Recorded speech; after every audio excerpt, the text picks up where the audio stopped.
हे काल मूल क्रोधं कदांच करना न उपर्जते विख्यात जीवं वस्यं कुरोत नृत्यं कुरोत यथा मर्कटः हे काल मूल क्रोधं कदांच करना न उपर्जते विख्यात जीवं वस्यं कुरोत नृत्यं कुरोत यथा मर्कटः अनेक शासन तारंत जान दूत है तब संगे अदमं नर है दीन दुख भंजन दयाल प्रभ नानक सर्व जीय रख्या करोत हे काल मूल क्रोधं कदांच करना न उपर्जते। वाहिगुरु जी का खालसा वाहिगुरु जी की फतेह। परम सम्मानयोग गुरु खालसा सत संगत जीओ, सतगुरु ने अपार बख्शिश की थी। आप संगतां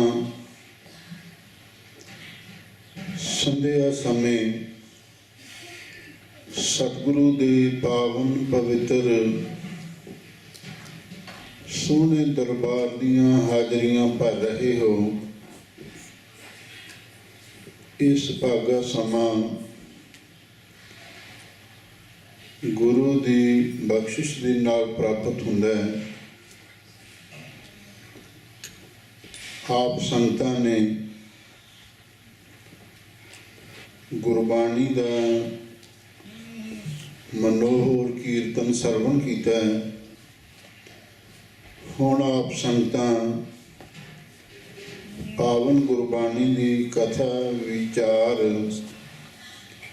सरवण कर रहे हो।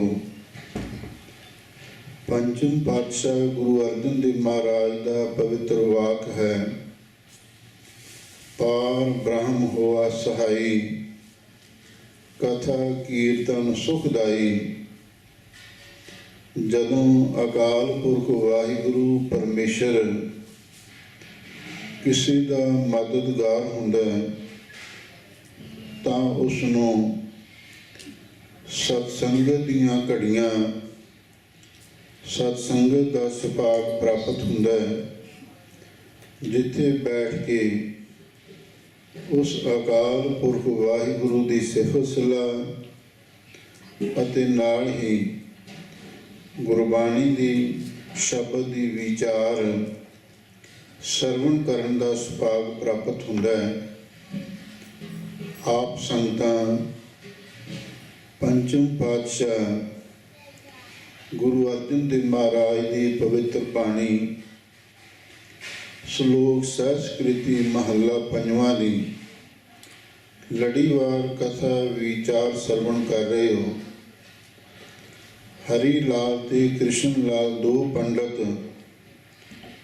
श्री अमृतसर साहिब गुरु अर्जन देव महाराज की शरण विच आए हैं। उन्हां बेनती की, महाराज सानू प्राकृत भाषा जिसनों संस्कृति भी आखते हैं, प्राकृत भाषा दे विच उपदेश बख्शिश करो। क्यों ये प्राकृत भाषा के पंडित सन तां गुरु अर्जन देव महाराज ने इन्हां दे प्रथाएं इस 67 श्लोक उच्चारण किए हैं, जिन्हां दी विचार तुसीं सरवण कर रहे हो। 46 श्लोकां की कथा आप संगतां सरवण कर चुके हो। हुण अगे 47वें श्लोक की कथा आरंभ हो रही है। परसों रोज तो लैके आप संगतां ने जिहड़े 5 विकार ने काम क्रोध लोभ मोह ते हंकार, इन्हां दी विचार चल रही है। मोह नूं ਆਸਰੀ ਸੰਪਦਾ ਦਾ ਰਾਜਾ ਮੰਨਿਆ, ਦੇਵੀ ਸੰਪਦਾ ਦਾ ਰਾਜਾ ਵਿਵੇਕ ਹੈ। ਹੁਣ ਗੁਰੂ ਅਰਜਨ ਦੇਵ ਮਹਾਰਾਜ ਸੱਚੇ ਪਾਤਸ਼ਾਹ ਨੇ ਮੋਹ ਤੋਂ ਵਿਚਾਰ ਆਰੰਭ ਕੀਤੀ ਸੀ। हे अजैत सूर संग्रामं अंत वरना बहु मर्दन। फिर दूसरे नंबर ते काम दे बारे आखिया सी, हे कामं नरक विश्रामं बहु जोनी परमावना है। ये जिहड़े विकार ने इन्हां दा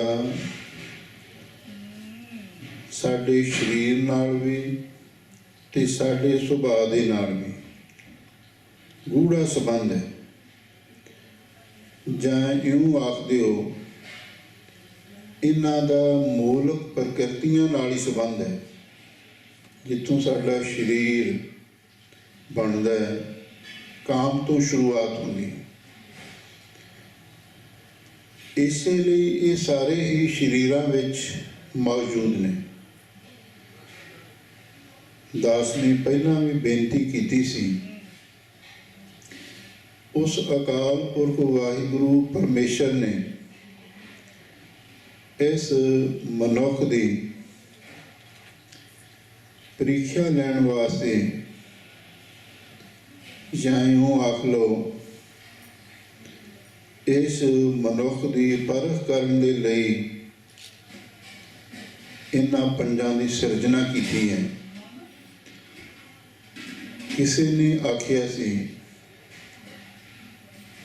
ਪਹਿਲਾਂ ਕਾਮ ਹੈ ਫਿਰ ਰਾਮ ਹੈ। ਬਾਹਰ ਕਾਮ ਦੀ ਪ੍ਰਦਰਸ਼ਨੀ, ਅੰਦਰ ਪਰਮੇਸ਼ਰ ਹੈ।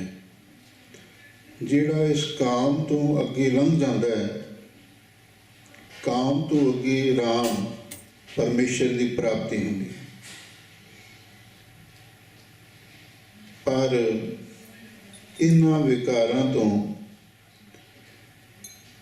ਬਚਣਾ ਕੋਈ ਸੌਖੀ ਗੱਲ ਵੀ ਨਹੀਂ ਹੈ। ਅਸੀਂ ਆਪਣੀ ਤਾਕਤ ਨਾਲ, ਆਪਣੀ ਸ਼ਕਤੀ ਨਾਲ, ਆਪਣੇ ਜ਼ੋਰ ਦੇ ਨਾਲ ਤੇ ਕਦੀ ਛੋਟੀ ਨਹੀਂ ਸਕਦੇ। ਕਿਉਂ? ਇਹ ਮਹਾਬਲੀ ਨੇ, ਪੰਜੇ ਬੱਧੇ ਮਹਾਬਲੀ ਕਰ ਸੱਚਾ ਢੋਆ। ਬੜੇ ਸੂਰਮੇ ਨੇ, ਬੜੇ ਪਹਿਲਵਾਨ ਨੇ। ਸਾਡੀ ਸ਼ਕਤੀ ਇਹਨਾਂ ਦੇ ਸਾਹਮਣੇ ਕਮਜ਼ੋਰ ਹੈ, ਅਸੀਂ ਨਹੀਂ ਬਚ ਸਕਦੇ। ਹਾਂ, ਇੱਕੋ ਇੱਕ ਤਰੀਕਾ ਹੈ, ਉਹ ਹੈ ਉਸ ਅਕਾਲ ਪੁਰਖ ਵਾਹਿਗੁਰੂ ਦੀ ਸ਼ਰਨ, ਉਹਦੇ ਚਰਨਾਂ ਵਿੱਚ ਅਰਦਾਸ, ਤੇ ਅਕਾਲ ਪੁਰਖ ਵਾਹਿਗੁਰੂ ਹੀ ਕਿਰਪਾ ਕਰੇ। ਉਹੀ ਸਾਨੂੰ ਇਹਨਾਂ ਵਿਕਾਰਾਂ ਤੋਂ ਬਚਾ ਸਕਦਾ, ਵਰਨਾ ਕੋਈ ਬਚ ਨਹੀਂ ਸਕਦਾ। ਸ਼ਮਸ ਤਬਰੇਜ਼ ਇੱਕ ਸੂਫੀ ਦਰਵੇਸ਼ ਹੋਇਆ, ਬੜੀ ਕਰਨੀ ਵਾਲਾ ਸੀ, ਬੰਦਗੀ ਵਾਲਾ ਸੀ। ਰੱਬ ਦੀ ਦਰਗਾਹ ਵਿੱਚ ਵੀ ਇਹਦੀ ਪਹੁੰਚ ਸੀ।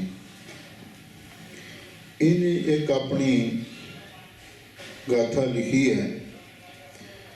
ਜਦੋਂ ਮੈਂ ਉਸ ਖੁਦਾ ਅੱਲਾਹ ਤਾਲਾ ਦੀ ਇਬਾਦਤ ਕਰ ਰਿਹਾ ਸੀ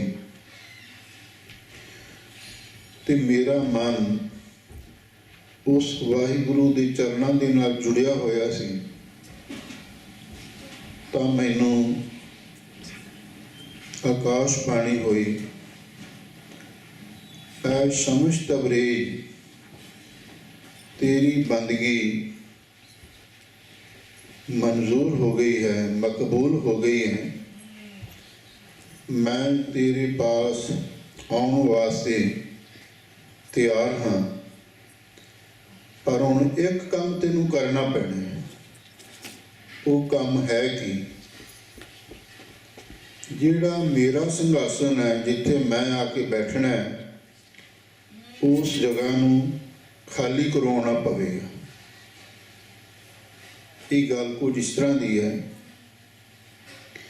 जिवें आपां किसी दा घर, किसी दा मकान किराए ते लै लैने, ਇਸੇ ਤਰ੍ਹਾਂ ਇਹ ਜਿਹੜਾ ਸਰੀਰ ਸੀ ਹੈ ਤੇ ਰੱਬ ਦਾ ਘਰ ਹੀ ਸੀ, ਪਰ ਇਹਦੇ ਵਿੱਚ ਇਹ ਜਿਹੜੇ ਵਿਕਾਰ ਸਨ, ਕਾਮ, ਕ੍ਰੋਧ, ਲੋਭ, ਮੋਹ, ਹੰਕਾਰ, ਇਹਨਾਂ ਨੇ ਜੀਵ ਨੂੰ ਵਰਗ ਲਾ ਕੇ, ਭੁਲੇਖਾ ਪਾ ਕੇ ਤੇ ਇਹਨੂੰ ਲਾਲਚ ਦੇ ਕੇ ਵਿਸ਼ੇ ਸੁੱਖ ਦਾ, ਤੇ ਇਹਨਾਂ ਨੇ ਇਸ ਸਰੀਰ ਨੂੰ ਤੇ ਮਨੁੱਖ ਦੇ ਦਿਲ ਦਿਮਾਗ ਨੂੰ ਆਪਣੇ ਕਬਜ਼ੇ ਵਿੱਚ ਲੈ ਲਿਆ, ਕੰਟਰੋਲ ਵਿੱਚ ਲੈ ਲਿਆ। ਜਦੋਂ ਆਪਾਂ ਆਪਣੇ ਅੰਦਰ ਦਿਲ ਵੱਲ ਝਾਤ ਮਾਰਦੇ ਹਾਂ, ਸਤਿਗੁਰੂ ਕਹਿੰਦੇ ਨੇ, ਦਿਲ ਮੈਂ ਖੋਜ ਦਿਲੈ ਦਿਲ ਖੋਜਹੁ ਇਹੀ ਠੌਰ ਮੁਕਾਮ। ਇਹ ਦਿਲ ਅੰਦਰ ਪਰਮਾਤਮਾ ਧੜਕ ਰਿਹਾ, ਇਹ ਸਰੀਰ, ਇਹ ਮਨ, ਇਹ ਦਿਲ ਪਰਮਾਤਮਾ ਦਾ ਘਰ ਹੈ। ਪਰ ਇਹਦੇ ਵਿੱਚ ਆ ਕੇ ਇਹਨਾਂ ਚੋਰਾਂ ਨੇ, ਡਾਕੂਆਂ ਨੇ ਕਬਜ਼ਾ ਕਰ ਲਿਆ ਹੋਇਆ, ਜਿਵੇਂ ਕਿਸੇ ਘਰ ਤੇ ਡਾਕੂ ਆ ਕੇ ਕਬਜ਼ਾ ਕਰ ਲਿਆ ਤੇ ਫਿਰ ਮਕਾਨ ਮਾਲਕ ਉਹਨਾਂ ਨੂੰ ਆ ਕੇ ਤੁਸੀਂ ਮੇਰਾ ਘਰ ਖਾਲੀ ਕਰ ਦਿਓ। ਉਹ ਕਹਿੰਦੇ ਤੂੰ ਕੌਣ ਹੁੰਦਾ? ਪੈਂਦੇ ਆ ਮੂਹਰੋਂ, ਆਕੜਦੇ ਆ। ਇਹੀ ਹਾਲਤ ਹਰ ਮਨੁੱਖ ਦੀ ਹੈ। ਜਦੋਂ ਅਸੀਂ ਪਰਮਾਤਮਾ ਦੀ ਭਗਤੀ ਕਰਦੇ ਹਾਂ, ਇਹ ਜਿਹੜੇ ਵਿਕਾਰ ਨੇ ਇਹ ਆ ਕੇ ਵਿਘਨ ਪਾਉਂਦੇ ਹਨ, ਤੇ ਜਦੋਂ ਵਿਘਨ ਪਾਉਂਦੇ ਨੇ ਫਿਰ ਉਹ ਪਰਮਾਤਮਾ ਮਨੁੱਖ ਨੂੰ ਕਹਿੰਦਾ, ਭਲਿਆ ਲੋਕਾ, ਜੇ ਤੂੰ ਮੈਨੂੰ ਬੁਲਾਉਣਾ ਹੈ ਤੇ ਫਿਰ ਇਹਨਾਂ ਨੂੰ ਬਾਹਰ ਕੱਢਣਾ ਪਵੇਗਾ। ਇਸੇ ਲਈ ਤਾਂ ਭਗਤ ਕਬੀਰ ਜੀ ਨੇ ਬਚਨ ਕਹੇ ਨੇ, ਕਹਿਤ ਕਬੀਰ ਪੰਜ ਜੋ ਚੂਰੇ ਤਿੰਨ ਤੇ ਨਾਹੇ ਪਰਮ ਪਾਦੂਰੇ। ਕਲਗੀਧਰ ਪਾਤਸ਼ਾਹ ਵੀ ਫਰਮਾਉਂਦੇ ਹਨ, ਕਾਮ, ਕ੍ਰੋਧ, ਹੰਕਾਰ, ਲੋਭ, ਹਠ, ਮੋਹ ਨ ਮਨ ਸਿਉ ਲਿਆਵੈ, ਤਬ ਹੀ ਆਤਮ ਤਤ ਕੋ ਦਰਸੈ, ਪਰਮ ਪੁਰਖ ਕੈ ਪਾਵੈ। ਜੇ ਰੱਬ ਨੂੰ ਮਿਲਣਾ ਹੈ, ਇਹਨਾਂ ਤੋਂ ਨਿਜਾਤ ਜ਼ਰੂਰੀ ਹੈ। ਹੁਣ ਜਦੋਂ ਸਮਝ ਤਬਰੇਜ਼ ਨੂੰ ਖੁਦਾ ਨੇ, ਅੱਲਾਹ ਤਾਲਾ ਨੇ ਆਖਿਆ, ਤੇਰੀ ਬੰਦਗੀ ਮਨਜ਼ੂਰ ਹੋ ਗਈ ਹੈ, ਮੈਂ ਆਉਣ ਲਈ ਤਿਆਰ ਹਾਂ, ਤੇ ਤੂੰ ਮੇਰੇ ਰਹਿਣ ਲਈ ਜਗ੍ਹਾ ਤਿਆਰ ਕਰ, ਮੇਰਾ ਸਿੰਘਾਸਨ ਖਾਲੀ ਕਰਵਾ ਤਾਂ ਕਿ ਮੈਂ ਉਸ ਉੱਤੇ ਬੈਠ ਸਕਾਂ। ਹੁਣ ਜਦੋਂ ਸ਼ਮਸ ਤਬਰੇਜ਼ ਨੇ ਇਹ ਗੱਲ ਸੁਣੀ, ਉਹਨੇ ਆਪਣੇ ਅੰਦਰ ਵੱਲ ਝਾਤ ਮਾਰੀ। ਕੀ ਵੇਖਦਾ ਹੈ? ਇਹ ਜਿਹੜੇ ਪੰਜ ਵਿਕਾਰ ਨੇ, ਡਾਕੂ ਨੇ, ਇਹ ਅੰਦਰ ਘਰ ਦੇ ਉੱਤੇ ਵੀ ਤੇ ਦਿਲ ਦਿਮਾਗ ਤੇ ਵੀ, ਰੱਬ ਦੇ ਸਿੰਘਾਸਨ ਤੇ ਵੀ ਕਬਜ਼ਾ ਕਰੀ ਬੈਠੇ ਨੇ। ਸਾਡੇ ਦਿਲ ਵਿੱਚ ਕਾਮ ਕ੍ਰੋਧ ਤੋਂ ਬਿਨਾਂ ਹੋਰ ਹੈ ਕੀ? ਇਹ ਕਬਜ਼ਾ ਇਹਨਾਂ ਦਾ। ਹੁਣ ਉਹ ਕਹਿਣ ਲੱਗਾ, ਭਲਿਓ ਲੋਕੋ, ਤੁਸੀਂ ਹੁਣ ਚਲੇ ਜਾਓ। ਜਿਹੜਾ ਇਸ ਮਕਾਨ ਦਾ ਅਸਲੀ ਮਾਲਕ ਹੈ ਨਾ, ਪਰਮਾਤਮਾ, ਪਰਮੇਸ਼ਰ, ਅਕਾਲ ਪੁਰਖ ਵਾਹਿਗੁਰੂ, ਉਹ ਆਉਣ ਵਾਲਾ ਹੈ। ਉਹ ਅੱਗੋਂ ਆਕੜਦੇ ਨੇ, ਕਹਿੰਦੇ ਤੂੰ ਕੌਣ ਹੁੰਦਾ ਸਾਨੂੰ ਇੱਥੋਂ ਉਠਾਉਣ ਵਾਲਾ? ਅਸੀਂ ਨਹੀਂ ਜਾਂਦੇ। ਉਹ ਕਦੀ ਕਾਮ ਨੂੰ ਕਹਿੰਦਾ ਹੈ, ਕਦੀ ਕ੍ਰੋਧ ਨੂੰ ਕਹਿੰਦਾ ਹੈ, ਕਦੀ ਲੋਭ ਨੂੰ ਕਹਿੰਦਾ ਹੈ, ਕਦੀ ਮੋਹ ਨੂੰ ਕਹਿੰਦਾ ਹੈ, ਕਦੀ ਹੰਕਾਰ ਨੂੰ ਕਹਿੰਦਾ ਹੈ, ਤੁਸੀਂ ਚਲੇ ਜਾਓ, ਤੁਸੀਂ ਨਿਕਲ ਜਾਓ। ਉਹ ਕਹਿੰਦੇ ਅਸੀਂ ਨਹੀਂ ਨਿਕਲਣਾ, ਜਿੰਨਾ ਮਰਜ਼ੀ ਜੋੜ ਲਾ, ਨਹੀਂ ਨਿਕਲਦੇ ਸਾਡੇ ਅੰਦਰੋਂ। ਡਾਕੂ ਨੇ ਨਾ, ਭਲਾ ਮਾਨਸ ਹੋਵੇ, ਸ਼ਰੀਫ ਆਦਮੀ ਹੋਵੇ ਤਾਂ ਨਿਕਲ ਜਾਵੇ।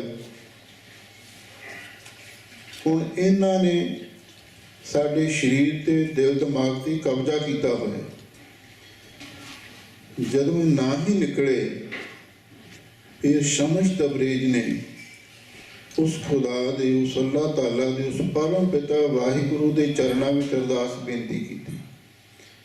हे पिता परमात्मा, मैनू पता है तू मेरे ते मेहरबान होया है, पर मेरी मजबूरी भी है।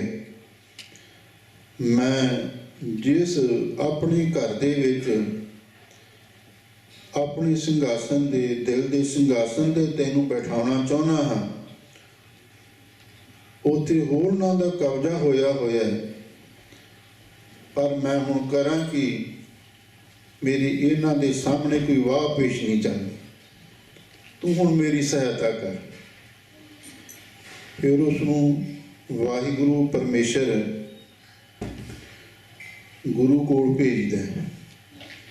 सतगुरु उसनूं शब्द दी ओट, बाणी दी ढाल बख्शिश कर देंगे।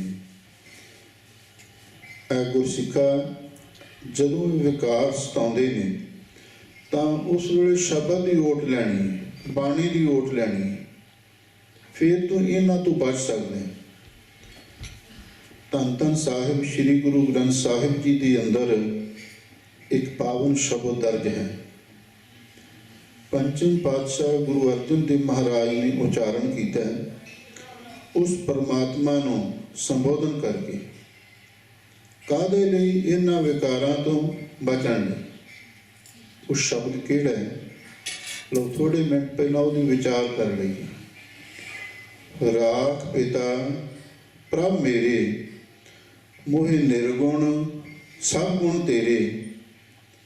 हे परमात्मा, तू मेरा पिता है, मेरा ही पिता नहीं, सारे संसार का सिरजनहार है। तू मैनू बचा। मोहे निर्गुण सब गुण तेरे, क्योंकि मैं ते निर्गुण यारा हाँ। मैं निर्गुण यारे को गुण नाही, आपे तस पए होई। जेता समुंद सागर नीर भरिया, तेती यौगुण हमारे। दया करो किश मेहरे पावो, डुबदे पत्थर तारे। मैं निर्गुण यारा हाँ ते गुण सारे तेरे विच ने। सब गुण तेरे, मैं नाही कोई वैन गुण कीते भगत ना हो। राख पिता प्रभ मेरे, मुह निर्गुण सब गुण तेरे। की तकलीफ है? तागू हाथ जोड़ के बेनती की है कि हे वाहिगुरु जी, पंच बिखादी एक गरीबा, राखो राखण हारे। खेद कर हैं और बहुत सुनताव हैं, आयो शरण तुहारे। हे पिता परमात्मा जी, पंच बिखादी, पंच डाकू ने जिन्हां दा सुभाव बड़ा ही लड़ा है, बड़ा खरब है, बड़ी जहर है उन्हां दी अंदर भरी हुई। बिखादी बिख जहर नूं कहंदे ने। जदों भी बोलदे ने जहर उगलदे ने। जिवें जिहड़े डाकू बदमाश टाइप दे बंदे ने, वो शरीफ बंदियां नूं बुरा भला बोलदे ने, गालां कढदे ने। ये भी बड़े खरवे बोल बोलते ने। पंच बिखादी, ये पंच डाकू ने, झगड़ालू ने। मैं कला गरीब हाँ, ये पंज ने। अवर पंच हम एक जना, क्यों राखूं घर बार मना। मार हैं लूट हैं नीत नीत, किस आज्ञा करी पुकार जना। हे वाहिगुरु जी, मैं गरीब अकला हाँ, ये डाकू पंज ने ते मैनू ये बड़ा तंग करते हैं, बड़ा सताउंदे ने। ते तुसी दयालु कृपालु हो, कृपा करो, तुसी मैनू इन्हां ज़ालमां तो बचाओ। पंच बिखादी एक गरीबा, राखो राखण हारे। खेद करें और बहुत सुनतावा, आयो शरण तुहारी। अगों अकाल पुरख वाहिगुरू परमेश्वर आखदा है, भाई कोई तू चारा जूई करके वेख लै। किसी होर बंदियां नूं विच पा के इन्हां नाल कोई समझौता कर लै, कोई राजीनामा कर लै, कुछ दे लैके गल नबेड़ लै। तां अगों फिर बेनती करनी है, कर कर हारियो अनक बहु भांति, छोड़ह कतहु नाही। एक बात सुनता की ओटा, साध संग मिट जाए। हे वाहिगुरु जी, ਮੈਂ ਬੜੇ ਯਤਨ ਕਰ ਕਰਕੇ ਹਾਰ ਹਮ ਗਿਆ ਹਾਂ, ਪਰ ਇੱਕ ਵੀ ਪੇਸ਼ ਇਹਨਾਂ ਦੇ ਸਾਹਮਣੇ ਮੇਰੀ ਨਹੀਂ ਚੱਲਦੀ। ਕਰ ਕਰ ਹਾਰਿਓ ਅਨਕ ਬਹੁ ਭਾਂਤੀ ਛੋਟਾ ਹੈ ਕਤਹੁ ਨਹੀਂ। ਇਹ ਤੇ ਘਰ ਦਾ ਕਬਜ਼ਾ ਛੱਡਦੇ ਹੀ ਨਹੀਂ। ਮੇਰੇ ਦਿਲ ਦਿਮਾਗ ਤੇ ਇਹਨਾਂ ਨੇ ਐਸਾ ਕੰਟਰੋਲ ਕੀਤਾ ਹੋਇਆ, ਮੈਂ ਇਕੱਲਾ ਗਰੀਬ ਹਾਂ, ਇਹ ਪੰਜ ਨੇ, ਮੇਰੀ ਕੋਈ ਵਾਹ ਪੇਸ਼ੀ ਨਹੀਂ ਚੱਲਣ ਦਿੰਦੇ। एक बात एक गल सुनी है, एक बात सुन टाकी ओट, ते फिर मैं गुरु दी ओट तक ली। मैनू पता लग्या है इन्हां विकारां तो गुरु दी कृपा दे नाल बचिया जांदा। एक बात सुन टाकी ओटा, साध संग मिट जाही, ते फिर मैं साध संगत विच गुरु दी शरण विच आ गया। जदों मैं गुरु दी शरण विच आया, सतगुरु दे चरणों विच अरदास बेनती कीती है, गरीबन वाज सतगुरु जी, मैं गरीब अकला हाँ, ये पंज डाकू ने मेरा खड़ा नहीं छड्डदे, तुसी मेरी इन्हां तो निजात करवाओ। तां उस वेले सतगुरु महाराज सच्चे पातशाह ने मेहर की। सतगुरु कहन लगे, कर कृपा संत मिले मोहे, तिन ते धीरज पाया, संति मंत दियो मैं निरभो, गुरु का शब्द कमाया। मैं जदों साध संगत विच आया ना, गुरु दी शरण विच, उत्थे गुरु दे प्यारे ते वाहिगुरु दा सुवास गिरा सिमरन करन वाले संत महापुरख मिल गए। कर कृपा संत मिले मोहे, पहला महापुरखों का मिलाप होया ते महापुरखों ने कृपा की, सानू हौसला दिता। भलिया लोका हौसला ना हार, ठीक है जी, ये डाकू तकड़े ने, तेरा खैड़ा नहीं छड्डदे, असी तेनू एक इहो जिहा फार्मूला, इहो जिहा मंत्र देवांगे जिहदे नाल सब कुछ ठीक हो जाएगा। कर कृपा संत मिले मोहे, तिन ते धीरज पाया, संति मंत दियो मोहे निरभव। संतां ने की कीता, ते संतां ने आख्या, भाई तू उस अकाल पुरख वाहिगुरु परमेश्वर का दिखिया मंत्र गुरु तू ले। संति मंत दियो मोहे निरभव, निरभव का अर्थ तो रह परमेश्वर है। प्रभ की शरण सगल भय लाथे, दुख बिन से सुख पाया, दयाल हुआ पार ब्रह्म स्वामी, पूरा सतगुर ते आया। गरीबन वाज सतगुरु जी कहन लगे, जदों मैं महापुरखों की संगत विच आया ते महापुरखों ने मैनू गुर मंत्र, मूल मंत्र, वाहिगुरु मंत्र दृढ़ करवा दिता। मैं पंजां प्यारियां तो अमृत छक के ते मैं नाम बाणी का अभ्यास करना शुरू कर दिता। ये मंत्र सी, ये फार्मूला सी इन्हां नूं वस करन दा। संति मंत दियो मोह निरभो, गुरु का शब्द कमाया। मैं गुरु के शब्द की कमाई करनी शुरू कर दी। फिर की होया, अखीरलियां पंक्तियां ने, जीत लए ओए महाबेखादी। ये जिहड़े बड़े खूंखार डाकू ते बड़े भद्दा बोलते सन, खरवा बोलते सन, दिल नूं दिखाउंदे सन, मैं इन्हां नूं हुण जित लिया। किवें जितिया? सहज सुहेली बाणी, जिहड़ी आत्मक सुख देण वाली सतगुरु दी बाणी है। बाणी गुरु, गुरु है बाणी, विच बाणी अमृत सारे, गुरबाणी कह सेवक जन मानै, प्रतख गुरु निस्तारे। मैं इस बाणी की ओट लई, मन लोचा बुराइयां, गुर शब्द ये मन होनी है। जदों मन पापां ते विकारां वाल जावे, सतगुरु की बाणी ते शब्द ही इसनूं मोड़ सकता है, होर कोई नहीं इहनूं मोड़ सकता। ते मैं बाणी की ओट लैके इन्हां नूं जित लिया, जीत लई ओए महाबेखादी सहज सुहेली बाणी। कहो नानक मन भया प्रगासा, पाया पद निर्बाणी। हुण मैं गुरु की कृपा द्वारा ਨਿਰਵਾਣ ਪਦਵੀ ਨੂੰ, ਤੁਰਿਆ ਅਵਸਥਾ ਨੂੰ, ਸਹਿਜ ਪਦ ਨੂੰ ਪ੍ਰਾਪਤ ਕਰ ਲਿਆ। ਕਿਉਂ? ਹੁਣ ਮੇਰੇ ਮਨ ਦੇ ਵਿੱਚ ਦੈਵੀ ਗਿਆਨ ਦਾ ਚਾਨਣ ਹੋ ਗਿਆ, ਮੇਰੇ ਅੰਦਰ ਗਿਆਨ ਦਾ ਸੂਰਜ ਚੜ੍ਹ ਗਿਆ। ਉਸਨੇ ਅਗਿਆਨਤਾ ਦਾ ਹਨੇਰਾ ਵੀ ਦੂਰ ਕਰ ਦਿੱਤਾ, ਤੇ ਜਿਹੜੇ ਹਨੇਰੇ ਵਿੱਚ ਡਾਕੂ ਕਾਮ, ਕ੍ਰੋਧ, ਲੋਭ, ਮੋਹ, ਹੰਕਾਰ ਮੈਨੂੰ ਤੰਗ ਕਰਦੇ ਸਨ, ਤੇ ਉਹ ਵੀ ਡਰਦੇ ਮਾਰੇ ਭੱਜ ਗਏ। ਜਿਹੜੇ ਘਰ ਦੇ ਵਿੱਚ ਚਾਨਣ ਹੋਵੇ ਨਾ, ਤੇ ਚੋਰ ਉੱਥੋਂ ਭੱਜ ਨਿਕਲਦੇ ਨੇ। ਚੋਰ ਹਨੇਰੇ ਵਿੱਚ ਹੀ ਚੋਰੀ ਕਰਦੇ ਆ। ਹੁਣ ਜਦੋਂ ਇਹਨਾਂ ਨੇ ਦੇਖਿਆ ਵੀ ਘਰ ਦਾ ਮਾਲਕ ਆ ਗਿਆ, ਘਰ ਦੇ ਅੰਦਰ ਲਾਈਟ ਜਗਣ ਪਈ ਹੈ, ਜਗਣ ਲੱਗ ਪਈ ਹੈ, ਤੇ ਚੋਰਾਂ ਨੂੰ ਆਪਣੇ ਆਪ ਹੀ ਭਾਜਣਾ ਪੈ ਗਿਆ। ਜੀਤ ਲਏ ਓਏ ਮਹਾਂ ਬਿਖਾਦੀ, ਸਹਿਜ ਸੁਹੇਲੀ ਬਾਣੀ, ਕਹੁ ਨਾਨਕ ਮਨ ਪਿਆ ਪ੍ਰਗਾਸਾ, ਪਾਇਆ ਪਦ ਨਿਰਵਾਣ।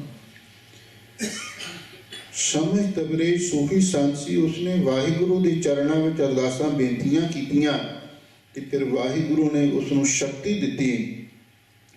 ਉਸਨੇ ਇਹਨਾਂ ਵਿਕਾਰਾਂ ਨੂੰ ਆਪਣੇ ਅੰਦਰੋਂ ਦੂਰ ਕੀਤਾ। ਨਾਮ ਦੀ, ਬਾਣੀ ਦੀ, ਸ਼ਬਦ ਦੀ ਸ਼ਕਤੀ ਨਾਲ ਇਹ ਦੂਰ ਹੁੰਦੇ ਨੇ। ਤੇ ਫਿਰ ਵਾਹਿਗੁਰੂ ਦਾ ਘਰ ਖਾਲੀ ਹੋਇਆ, ਤੇ ਵਾਹਿਗੁਰੂ ਪਰਮੇਸ਼ਰ ਨੇ ਆ ਕੇ ਉਹਦੇ ਵਿੱਚ ਨਿਵਾਸ ਕੀਤਾ।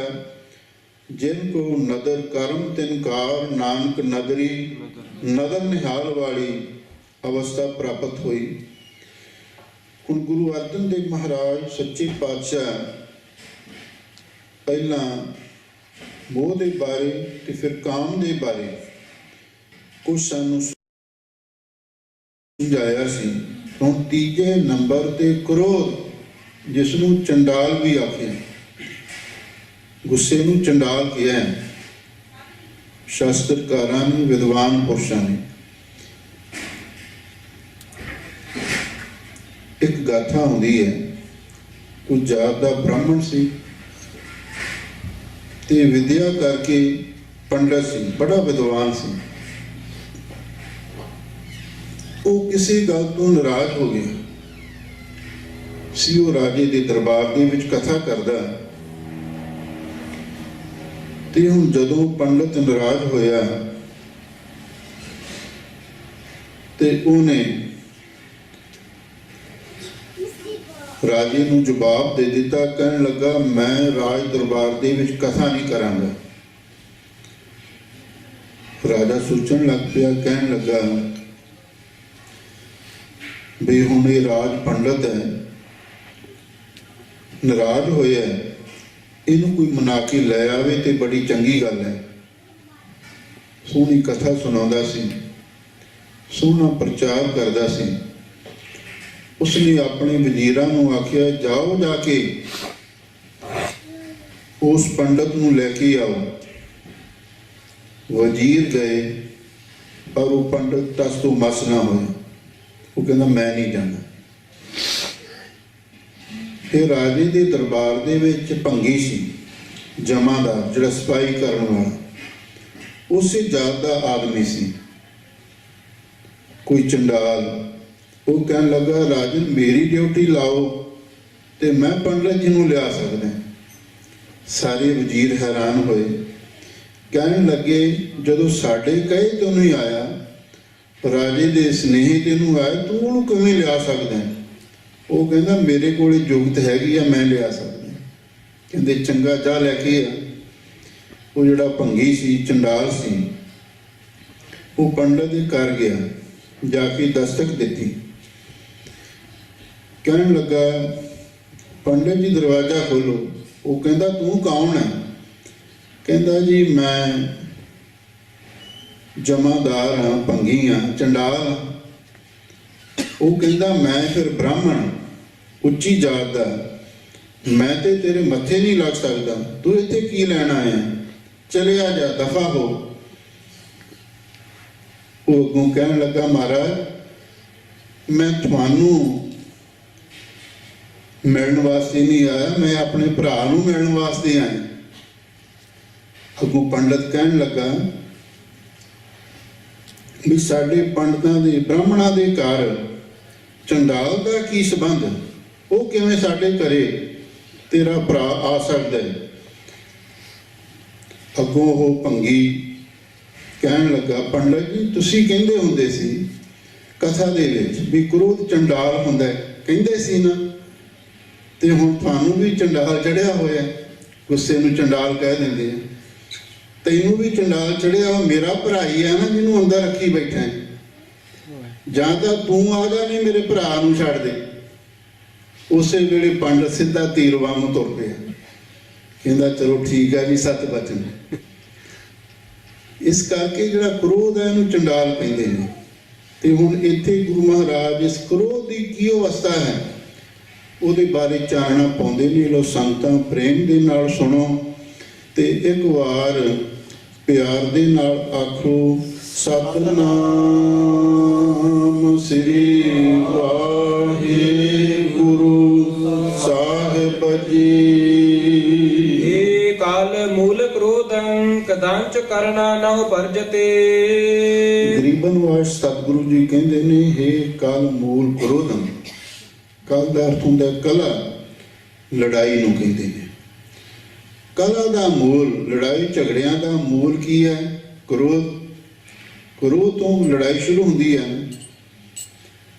ਗਰੀਬਨ ਵਾਸ਼ ਸਤਿਗੁਰੂ ਜੀ ਕਹਿੰਦੇ ਨੇ, ਹੇ ਕਲਾ ਦੇ ਮੂਲ ਕ੍ਰੋਧ, ਜਦੋਂ ਤੂੰ ਕਿਸੇ ਤੇ ਹਾਵੀ ਹੋ ਜਾਣਾ ਕਦਾਂਚ ਕਰਨਾ ਨਾ ਉਪਰਜਤੇ, ਫਿਰ ਉਹ ਮਨੁੱਖ, ਉਹ ਇਨਸਾਨ, ਉਹ ਆਦਮੀ, ਉਹ ਜੀਵ, ਕਦੰਚ ਦਾ ਅਰਥ ਹੈ ਕਦੀ ਵੀ, ਚਾਹੁਣਾ, ਕਰਨਾ ਦਾ ਅਰਥ ਹੈ ਕਿਰਪਾ, ਰਹਿਮ, ਤਰਸ ਦੀ ਭਾਵਨਾ, ਨਾ ਉਪਰਜਤੇ, ਉਹ ਕਦੀ ਪੈਦਾ ਹੀ ਨਹੀਂ ਕਰ ਸਕਦੇ।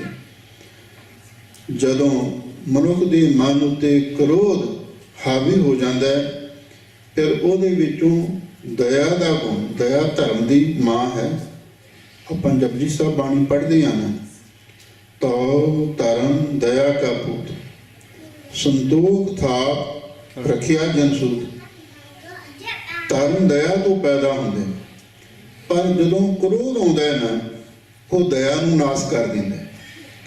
ਧਰਮ ਦੇ ਬੀਜ ਨੂੰ, ਧਰਮ ਦੀ ਮਾਂ ਨੂੰ ਹੀ ਖਤਮ ਕਰ ਦਿੰਦਾ ਹੈ। ਇਸੇ ਲਈ ਗਰੀਬਨ ਵਾਜ ਸਤਿਗੁਰੂ ਜੀ ਕਹਿੰਦੇ ਨੇ, ਹੇ ਕਲਾ ਦੇ ਮੂਲ ਕ੍ਰੋਧ, ਜਦੋਂ ਤੂੰ ਆ ਜਾਣਾ ਤੇ ਫਿਰ ਉੱਥੇ ਕਦੀ ਵੀ, ਕਰਨਾ ਦਾ ਅਰਥ ਹੈ ਦਇਆ, ਤਰਸ, ਰਹਿਮ ਦੀ ਭਾਵਨਾ ਕਦੇ ਪੈਦਾ ਹੀ ਨਹੀਂ ਹੋ ਸਕਦੀ। ਨਿਤਯੰਤ ਜੀਵੰ ਵਸਿਯੰ ਕਰੋਤ ਨਿਰਤਯੰ ਕਰੋਤ ਜਥਾ ਮਰਕਟ ਹੈ। ਗਰੀਬਨ ਵਾਜ ਸਤਿਗੁਰੂ ਜੀ ਕਹਿੰਦੇ ਨੇ, ਵਿਖਿਆਤ ਜੀਵਨ, ਜਿਹੜੇ ਵਿਸ਼ਈ ਜੀਵ ਨੇ, ਪੰਜ ਵਿਸ਼ੇ ਨੇ, ਸ਼ਬਦ, ਸਪਰਸ, ਰੂਪ, ਰਸ, ਗੰਧ, ਜਿਹੜੇ ਇਹਨਾਂ ਪੰਜ ਵਿਸ਼ਿਆਂ ਦੇ ਅਧੀਨ ਜੀਵ ਨੇ, ਵਸਿਯੰ ਕਰੋਤ, ਉਹ ਤੂੰ ਸਾਰੇ ਆਪਣੇ ਵਸ ਕੀਤੇ ਹੋਏ ਨੇ। ਤੇ ਜਦੋਂ ਤੂੰ ਉਹਨਾਂ ਤੇ ਹਾਵੀ ਹੁੰਨਾ ਹੈ, ਨਿਰਤਯੰ ਕਰੋਤ ਜਥਾ ਮਰਕਟ ਹੈ। ਮਰਕਟ ਦਾ ਅਰਥ ਹੈ ਬਾਂਦਰ। ਤੇ ਜਿਵੇਂ ਬਾਂਦਰ ਨੱਚਦਾ ਹੈ, ਤੇ ਜਦੋਂ ਕ੍ਰੋਧ ਆਦਮੀ ਵਿੱਚ ਆ ਜਾਂਦਾ ਹੈ, ਕ੍ਰੋਧ ਦੇ ਵਸ਼, ਤੇ ਆਦਮੀ ਵੀ ਬਾਂਦਰ ਵਾਂਗੂ ਨੱਚਣ ਲੱਗ ਜਾਂਦਾ ਹੈ। ਆ ਤੁਸੀਂ ਵੇਖਿਆ ਹੋਣਾ, ਜਦੋਂ ਕਿਤੇ ਦੋ ਧਿਰਾਂ ਦੀ ਲੜਾਈ ਹੁੰਦੀ ਹੈ ਨਾ, ਤੇ ਪਾਸੇ ਖੜ ਕੇ ਉਹ ਨਜ਼ਾਰਾ ਵੇਖੋ, ਫਿਰ ਤੁਹਾਨੂੰ ਪਤਾ ਲੱਗੂਗਾ। ਜੇ ਤੁਸੀਂ ਆਪ ਹੀ ਬਾਂਦਰ ਵਾਂਗੂ ਨੱਚਣ ਲੱਗ ਪਏ, ਫੇਰ ਨਹੀਂ ਪਤਾ ਲੱਗਣਾ। ਜਦੋਂ ਕ੍ਰੋਧ ਆਉਂਦਾ ਹੈ ਨਾ, ਤੇ ਉਸ ਵੇਲੇ ਆਦਮੀ ਫਿਰ ਦੂਰੋਂ ਭੱਜ ਕੇ ਪੈਂਤੜੇ ਕੱਢ ਕੇ ਆਉਂਦਾ, ਆ ਨਿਕਲ ਬਾਹਰ, ਮੈਂ ਦੇਖਦਾ ਤੈਨੂੰ, ਤੂੰ ਕਿੰਨੇ ਕੁ ਪਾਣੀ 'ਚ ਹੈ, ਹੋ ਜਾ ਪਰੇ। ਇਹ ਸਾਰੀਆਂ ਗੱਲਾਂ ਗੁੱਸੇ ਵਿੱਚ ਹੁੰਦੀਆਂ ਨੇ। ਆਦਮੀ ਭੁੜਕਦਾ ਹੈ, ਬਾਂਦਰ ਵਾਂਗੂ ਟੱਪਦਾ ਹੈ। ਇਹੋ ਜੀ ਹਾਲਤ ਤੇ ਕ੍ਰੋਧ ਕਰ ਦਿੰਦਾ ਹੈ। ਅਨਿਕ ਸਾਸਨ ਤਾੜੰਤ ਜਮਦੂਤ ਹੈ, ਤਬ ਸੰਗੇ ਅਦਮੰ ਨਰ ਹੈ। ਗਰੀਬਨ ਵਾਜ ਸਤਿਗੁਰੂ ਜੀ ਕਹਿੰਦੇ ਨੇ, ਐ ਕ੍ਰੋਧ ਤਬ ਸੰਗੇ ਅਦਮੰ ਨਰ ਹੈ। ਤੇਰੀ ਸੰਗਤ ਕਰਕੇ ਮਨੁੱਖ ਨੀਚ ਹੋ ਜਾਂਦਾ ਹੈ। ਜਿਹੜੇ ਕੰਮ ਨਹੀਂ ਕਰਨੇ ਉਹ ਵੀ ਕਰ ਦਿੰਦਾ ਹੈ। ਆਦਮੀ ਕ੍ਰੋਧ ਦੇ ਵਸ਼ ਝਗੜਾ ਵੀ ਕਰਦਾ ਹੈ। ਝਗੜਾ ਕਰਨ ਤੋਂ ਬਾਅਦ ਹੱਥੋਂ ਪਾਈ ਤੱਕ ਵੀ ਗੱਲ ਪਹੁੰਚ ਜਾਂਦੀ ਹੈ। ਤੇ ਕਈ ਵਾਰੀ ਕਤਲੋ ਗਾਰਤ ਵੀ ਹੁੰਦੀ ਹੈ, ਕਿਉਂਕਿ ਇਹ ਕ੍ਰੋਧ ਕਲਾ ਦਾ ਮੂਲ ਹੈ। ਤੇ ਕਈ ਵਾਰੀ ਭਰਾ ਭਰਾ ਦੇ ਨਾਲ ਲੜਦਾ ਹੈ। ਆਪਾਂ ਰੋਜ਼ ਖਬਰਾਂ ਸੁਣਦੇ ਹੀ ਹਨ, ਕਦੇ ਪਤੀ ਪਤਨੀ ਦੀ ਲੜਾਈ, ਕਦੇ ਪਿਤਾ ਪੁੱਤਰ ਦੀ ਲੜਾਈ, ਕਦੇ ਭਰਾਵਾਂ ਦੀ ਲੜਾਈ, ਕਦੇ ਕਿਸੇ ਦੀ। ਇਹ ਗੁੱਸੇ ਦੇ ਵਿੱਚ ਆ ਕੇ ਆਦਮੀ ਇਹੋ ਜਿਹੇ ਕਾਰੇ ਕਰ ਦਿੰਦਾ ਹੈ, ਤੇ ਜਦੋਂ ਫਿਰ ਕਰ ਬੈਠਦਾ ਹੈ ਤੇ ਫਿਰ ਕਹਿੰਦਾ ਜੀ ਗੁੱਸੇ ਵਿੱਚ ਹੋ ਗਿਆ, ਮੈਨੂੰ ਪਤਾ ਨਹੀਂ ਲੱਗਿਆ। ਤਬ ਸੰਗੇ ਅਦਮੰ ਨਰ ਹੈ। ਤੇਰੀ ਸੰਗਤ ਕਰਕੇ ਮਨੁੱਖ ਬਹੁਤ ਨੀਚ ਹੋ ਜਾਂਦਾ ਹੈ, ਕਮੀਨਾ ਘਟੀਆ ਹੋ ਜਾਂਦਾ ਹੈ। ਇਹਦੀ ਸੋਚ ਇੰਨੀ ਨਿੱਘਰ ਜਾਂਦੀ ਹੈ, ਇਹ ਭਰਾ ਨੂੰ ਭਰਾ ਨਹੀਂ ਸਮਝਦਾ, ਪਤਨੀ ਨੂੰ ਪਤਨੀ ਨਹੀਂ ਸਮਝਦਾ, ਪਿਤਾ ਨੂੰ ਪਿਤਾ ਨਹੀਂ ਸਮਝਦਾ, ਉਹਨਾਂ ਨੂੰ ਮਾਰਨ ਲਈ ਵੀ ਤਿਆਰ ਹੋ ਜਾਂਦਾ। ਦਇਆ ਵਾਲੀ ਦੀ ਗੱਲ ਭੁੱਲ ਹੀ ਜਾਂਦੀ ਹੈ। ਇਸੇ ਲਈ ਗਰੀਬਨ ਨਵਾਜ਼ ਸਤਿਗੁਰੂ ਜੀ ਫਰਮਾਉਂਦੇ ਹਨ, ਅਨਕ ਸਾਸਨ ਤਾੜੰਤ ਜਮਦੂਤ ਹੈ। ਇਹ ਮਨੁੱਖ ਕ੍ਰੋਧ ਦੇ ਵਸ਼ ਜਮਦੂਤਾਂ ਦੀਆਂ ਅਨੇਕ ਤਰ੍ਹਾਂ ਦੀਆਂ ਸਾਸਨ ਦਾ ਅਰਥ ਹੈ ਸਜ਼ਾਵਾਂ ਤੇ ਤਾੜਨਾਵਾਂ ਨੂੰ ਸਹਾਰਦਾ ਹੈ। ਜਦੋਂ ਆਦਮੀ ਕ੍ਰੋਧ ਦੇ ਵਸ਼ ਲੜਾਈ ਝਗੜੇ ਕਰਦਾ ਹੈ ਤੇ ਫਿਰ ਇੱਥੇ ਵੀ ਕਈ ਵਾਰੀ ਜੇਲ੍ਹਾਂ ਵਿੱਚ ਜਾਣਾ ਪੈਂਦਾ। ਤੇ ਅੱਗੇ ਪ੍ਰਲੋਕ ਦੇ ਵਿੱਚ ਵੀ ਗੁਰੂ ਮਹਾਰਾਜ ਸੱਚੇ ਪਾਤਸ਼ਾਹ ਫਰਮਾਉਂਦੇ ਨੇ, ਉਹਨੂੰ ਜਮਦੂਤਾਂ ਦੀਆਂ ਸਜ਼ਾਵਾਂ ਤੇ ਤਾੜਨਾਵਾਂ ਵੀ ਸਹਾਰਨੀਆਂ ਪੈਂਦੀਆਂ ਹਨ। ਦੀਨ ਦੁਖ ਭੰਜਨ ਦਿਆਲ ਪ੍ਰਭ ਨਾਨਕ, ਸਰਬ ਜੀ ਰੱਖਿਆ ਕਰੋ ਤਾ। ਗੁਰੂ ਅਰਜਨ ਦੇਵ ਮਹਾਰਾਜ ਸੱਚੇ ਪਾਤਸ਼ਾਹ ਫਰਮਾਉਂਦੇ ਨੇ, ਹੇ ਵਾਹਿਗੁਰੂ ਜੀ, ਦੀਨ ਦੁਖ ਭੰਜਨ, ਤੁਸੀਂ ਦੀਨਾਂ ਦੇ ਜਿਹੜੇ ਆਜਿਜ਼ ਨਿਮਾਣੇ ਨੇ, ਨਾਚੀਜ਼ ਨੇ, ਉਹਨਾਂ ਤੇ ਦਿਆਲਤਾ ਕਰਨ ਵਾਲੇ ਹੋ। ਦੀਨਾਂ ਦੇ ਦੁੱਖਾਂ ਨੂੰ ਨਾਸ਼ ਕਰਨ ਵਾਲੇ ਦਇਆ ਦੇ ਸੋਮੇ ਵਾਹਿਗੁਰੂ ਜੀ, ਸਰਬ ਜੀ ਰੱਖਿਆ ਕ੍ਰੋਧ, ਤੇ ਸਾਰੇ ਜੀਵਾਂ ਦੀ ਤੁਸੀਂ ਹੀ ਇਸ ਕ੍ਰੋਧ ਰੂਪੀ ਚੰਡਾਲ ਤੋਂ ਰੱਖਿਆ ਕਰ ਸਕਦੇ ਹੋ। ਉਹ ਅਕਾਲ ਪੁਰਖ ਵਾਹਿਗੁਰੂ ਪਰਮੇਸ਼ਰ ਹੀ ਸਾਨੂੰ ਇਸ ਚੰਡਾਲ ਤੋਂ ਬਚਾ ਸਕਦਾ ਹੈ, ਵਰਨਾ ਇਸ ਕ੍ਰੋਧ ਤੋਂ ਬਚਣਾ ਬਹੁਤ ਔਖਾ ਹੈ। ਬੜੇ ਬੜੇ ਰਿਸ਼ੀ ਮੁਨੀ ਵੀ ਉਹ ਵੀ ਕ੍ਰੋਧ ਦੇ ਵਸ਼ ਕਈ ਵਾਰੀ ਇਹੋ ਜਿਹੀਆਂ ਗਲਤੀਆਂ ਕਰ ਬੈਠਦੇ ਨੇ, ਤੇ ਕਈ ਵਾਰੀ ਉਹਨਾਂ ਨੂੰ ਵੀ ਪਛੀਮਾਨ ਹੋਣਾ ਪੈਂਦਾ ਹੈ, ਉਹਨਾਂ ਨੂੰ ਵੀ ਸ਼ਰਮਸਾਰ ਹੋਣਾ ਪੈਂਦਾ ਹੈ, ਉਹਨਾਂ ਨੂੰ ਵੀ ਬੇਪਤ ਤੇ ਬਦਨਾਮ ਹੋਣਾ ਪੈਂਦਾ ਹੈ। ਇਹ ਲੋਭਾ ਲੰਪਟ ਸੰਗ ਸਿਰ ਮੁਰ ਹੈ, ਅਨੇਕ ਲਹਿਰੀ ਕਲੋਲ ਤੇ। ਹੁਣ ਅਗਲੀ ਪੌੜੀ ਵਿੱਚ ਲੋਭ ਨੂੰ ਸੰਬੋਧਨ ਕਰਕੇ ਗੁਰੂ ਮਹਾਰਾਜ ਸੱਚੇ ਪਾਤਸ਼ਾਹ ਸਾਨੂੰ ਸਮਝਾਉਂਦੇ ਨੇ। ਕਾਮ, ਕ੍ਰੋਧ, ਲੋਭ ਦਾ ਹੈ ਤੇ ਨੰਬਰ 3 ਸੀ, ਪਰ ਗੁਰੂ ਮਹਾਰਾਜ ਨੇ ਮੋਹ ਨੂੰ ਰਾਜਾ ਬਣਾ ਕੇ ਉਹਨੂੰ ਪਹਿਲਾਂ ਬਿਆਨ ਕੀਤਾ। ਦੂਸਰੇ ਨੰਬਰ ਤੇ ਕਾਮ, ਤੀਜੇ ਨੰਬਰ ਤੇ ਕ੍ਰੋਧ ਦੀ ਗੱਲ ਕੀਤੀ। ਹੁਣ ਚੌਥੇ ਨੰਬਰ ਤੇ ਲੋਭ ਦੀ ਗੱਲ ਆ ਰਹੀ ਹੈ, ਤੇ ਗੁਰੂ ਮਹਾਰਾਜ ਕਹਿੰਦੇ, ਹੇ ਲੋਭਾ, ਲੰਪਟ ਸੰਗ ਸਿਰ ਮੋਰਾ ਹੈ। ਐ ਲੋਭ, ਤੂੰ ਜਿਹੜੇ ਦੁਨੀਆ ਦੇ ਵਿੱਚ ਸੁਰਮੋਰਾ ਦਾ ਅਰਥ ਵੀ ਸਿਰਮੌਰ, ਸਿਰਤਾਜ, ਜਿਹੜੇ ਵੱਡੇ ਵੱਡੇ ਆਪਣੇ ਆਪ ਨੂੰ ਧਾਰਮਿਕ ਆਗੂ, ਸਮਾਜਿਕ ਆਗੂ, ਰਾਜਨੀਤਿਕ ਆਗੂ ਸਮਝਦੇ ਨੇ, ਉਹਨਾਂ ਦੇ ਨਾਲ ਲੰਪਟ ਤੂੰ ਇਉਂ ਚਿੰਬੜਿਆ ਹੋਇਆ, ਜਿਵੇਂ ਕਹਿੰਦੇ ਕੋਈ ਚੁੜੇਲ ਕਿਸੇ ਨੂੰ ਚਿੰਬੜ ਜਾਂਦੀ। ਇਹ ਲੋਭ ਨੂੰ ਕਹਿੰਦੇ ਨੇ। ਇਹ ਲੋਭ ਜਿਹੜੇ ਬੜੇ ਬੜੇ ਸ਼੍ਰੋਮਣੀ ਨੇ, ਬੜੇ ਬੜੇ ਜਥੇਦਾਰ ਨੇ, ਪ੍ਰਧਾਨ ਨੇ, ਲੀਡਰ ਨੇ, ਜਿਹੜੇ ਆਪਣੇ ਆਪ ਨੂੰ ਕੌਮ ਦੇ ਸਿਰਮੌਰ ਆਖਦੇ ਨੇ, ਸਿਰਤਾਜ ਆਖਦੇ ਨੇ, ਪ੍ਰਧਾਨ ਬਣੇ ਹੋਏ ਨੇ, ਤਾਂ ਉਹਨਾਂ ਨੂੰ ਚਿੰਬੜਿਆ ਹੋਇਆ ਹੈ ਅਨਕ ਲਹਿਰੀ ਕਲੋਲ ਤੇ। ਜਦੋਂ ਤੂੰ ਉਹਨਾਂ ਤੇ ਆ ਕੇ ਹਾਵੀ ਹੁੰਨਾ ਹੈ, ਫਿਰ ਉਹਨਾਂ ਦੇ ਅੰਦਰ ਅਨੇਕਾਂ ਲਹਿਰਾਂ ਤਰੰਗਾਂ ਉੱਠਦੀਆਂ ਨੇ। ਲੋਭ ਦੀਆਂ ਵਾਸ਼ਨਾਵਾਂ, ਲੋਭ ਦੀਆਂ ਲਹਿਰਾਂ, ਲੋਭ ਦੀਆਂ ਤਰੰਗਾਂ ਉੱਠਦੀਆਂ ਨੇ ਅਨਕ ਲਹਿਰੀ ਕਲੋਲ ਤੇ ਫਿਰ ਉਹ ਨੇਕਾਂ ਲਹਿਰਾਂ ਦੇ ਵਿੱਚ ਉੱਠ ਕੇ ਕਲੋਲਾਂ ਕਰਦੇ ਨੇ। ਇਹਦਾ ਮਤਲਬ ਜਿਹੜੇ ਬੜੇ ਬੜੇ ਦੁਨੀਆ ਦੇ ਆਪਣੇ ਆਪ ਨੂੰ ਕਰਤਾ ਧਰਤਾ ਲੀਡਰ, ਆਗੂ, ਪ੍ਰਧਾਨ ਸਮਝਦੇ ਨੇ ਤੇ ਫਿਰ ਉਹ ਲਾਲਚ ਦੇ ਵਸ ਤੇ ਬਹੁਤ ਸਾਰੀਆਂ ਘਿਨਾਉਣੀਆਂ ਖੇਡਾਂ ਖੇਡਦੇ ਹਨ। ਧਾਵੰਤ ਜੀਆ ਬਹੁ ਪ੍ਰਕਾਰੰ ਅਨੇਕ ਭਾਂਤ ਬਹੁ ਡੋਲਤੇ। ਗਰੀਬਨ ਵਾਸ ਸਤਿਗੁਰੂ ਜੀ ਫਰਮਾਉਂਦੇ ਨੇ, ਇਹ ਲੋਕ ਤੇਰੇ ਵਸ ਹੋ ਕੇ ਧਾਵੰਤ ਜੀਆ ਬਹੁ ਪ੍ਰਕਾਰ, ਬਹੁਤ ਤਰ੍ਹਾਂ ਦੇ ਨਾਲ ਲੋਕ ਇਧਰ ਉਧਰ ਧਾਵਾ ਕਰਦੇ ਨੇ, ਦੌੜਦੇ ਫਿਰਦੇ ਨੇ। ਅਨੇਕ ਭਾਂਤ ਬਹੁ ਡੋਲਤੇ ਤੇ ਅਨੇਕਾਂ ਤਰ੍ਹਾਂ ਦੇ ਨਾਲ ਇਧਰ ਉਧਰ ਡੋਲਦੇ ਫਿਰਦੇ ਨੇ, ਧੱਕੇ ਖਾਂਦੇ ਫਿਰਦੇ ਨੇ। ਇਹਦਾ ਮਤਲਬ ਇਹ ਹੈ, ਲੋਭ ਦੇ ਵਸ਼ ਆਦਮੀ ਦੁਨੀਆ ਦੇ ਵਿੱਚ ਕਦੀ ਇੱਧਰ ਕਦੀ ਉੱਧਰ ਦੌੜਿਆ ਫਿਰਦਾ ਹੈ। ਜਿਸ ਪਾਸੇ ਵੀ ਸਾਨੂੰ ਮਾੜੀ ਜਿਹੀ ਕੋਈ ਕਣਸੋ ਮਿਲਦੀ ਹੈ ਵੀ ਉਸ ਪਾਸੇ ਸਾਨੂੰ ਕੁਛ ਮਾਇਆ ਦਾ ਬਹੁਤਾ ਲਾਭ ਹੁੰਦਾ ਹੈ, ਉਸੇ ਪਾਸੇ ਵੱਲ ਨੂੰ ਆਦਮੀ ਦੌੜ ਪੈਂਦਾ ਹੈ। ਨਚ ਮਿੱਤਰੰ ਨਚ ਇਸ਼ਟੰ ਨਚ ਬਾਂਧਵ ਨਚ ਮਾਤ ਪਿਤਾ ਤਬ ਲੱਜਿਆ। ਗਰੀਬਨ ਵਾਸ ਸਤਿਗੁਰੂ ਜੀ ਕਹਿੰਦੇ ਨੇ, ਹੇ ਲੋਭ ਨਚ ਮਿੱਤਰੰ, ਨਾ ਤੈਨੂੰ ਮਿੱਤਰਾਂ ਦੀ ਲਿਹਾਜ਼ ਹੈ।